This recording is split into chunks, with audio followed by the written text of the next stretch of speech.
So let's discuss a little bit ethical hacking, vulnerability assessment, and pen testing. And really, if you're performing an assessment of an organization, then you would want to do a vulnerability assessment first, prior to a pen test. And a pen test before any more sophisticated red team attacks. And you're really not an ethical hacker if you're only doing a vulnerability assessment. In a vulnerability assessment, you're looking at weaknesses in group policy permissions, identifications, and lists that are kept for who has access to what. And you're also looking at any outdated software, way out of date hardware, out of date browsers, using browsers that are not as secure as other browsers. There are differences. And by the way, DuckDuckGo, while a very popular and not a bad browser, is not necessarily the most secure because it uses Yahoo APIs and it will still share information if you have Google Chrome or Google on your computer and you haven't separated them properly. So those are some things to keep in mind. Not that Google is perfect. Google has very good security in a lot of ways, but now that they're using their private or safe browser option, not incognito, but a safe browser option, it actually needs to collect data and look at URL links from your main Google or Google Chrome.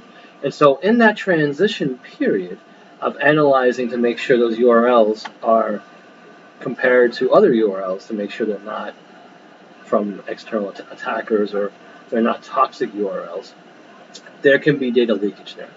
Think of it this way.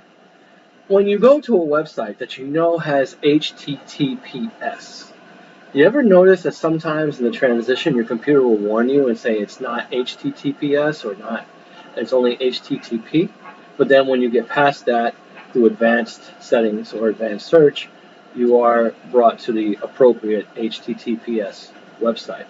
So some websites cannot be reached directly on the web. There's an intermediate step, an intermediate network system in your browser that helps you get to the proper website. And sometimes it can be a network error or a network drop where temporarily there's an error message that the website you're going to is not safe. Well, that intermediate step can be hacked, or the integrity or the confidentiality can be threatened. Now, once you performed a proper vulnerability assessment based upon legal frameworks and the best practices of cybersecurity frameworks, then what you can do is you can perform a pen test. Now, a pen test is only legal as an auditing tool if the organization has fully approved and given signature for the said pen test. And the pen test will have specific parameters and it will have specific scope. And it won't go beyond what the organization deems as allowed or necessary.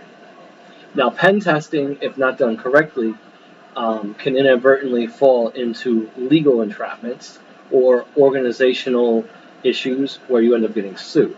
So if you're going to perform a pen test, make sure not only are you competent at performing a pen test, whether it's manual or automated, but also that you have full legal authority and full organizational permission.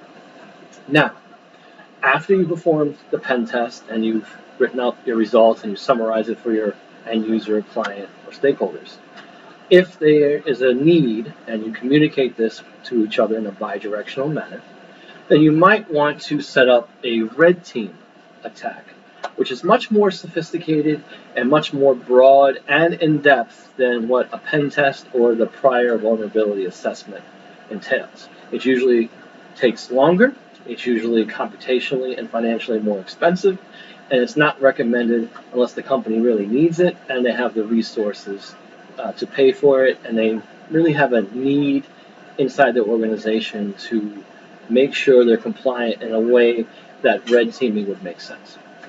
So there's also blue teaming.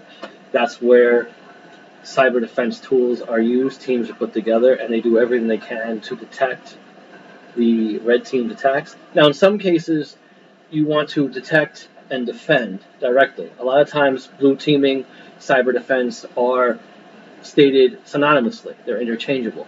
But sometimes a blue team may not want to stop the attack, but rather record all of the different types of attacks, the MAC spoofing, the IP spoofing, the DDoS, and so forth, and see where the greatest weaknesses in the network and in the digital systems lies. Hardware attacks are also possible. So you have to remember that side channel attacks and certain types of attacks on CPUs and motherboards and BIOS and operating systems can also occur. Now, BIOS and operating systems are more part of the software framework, but they communicate directly with the hardware. So what happens if software that's critical to hardware communication is hacked? It can also infect the hardware, or the hardware can be side channel attacked and then affect the software in turn. So ethical hacking has a legal framework, a regulatory framework, ethical and organizational framework. It must meet best practices and must be used in a way that is fitting for the organization and the demographic that you're using it in. Not every demographic has the same laws, rules, and regulations and guidelines. We'll talk more about this next time.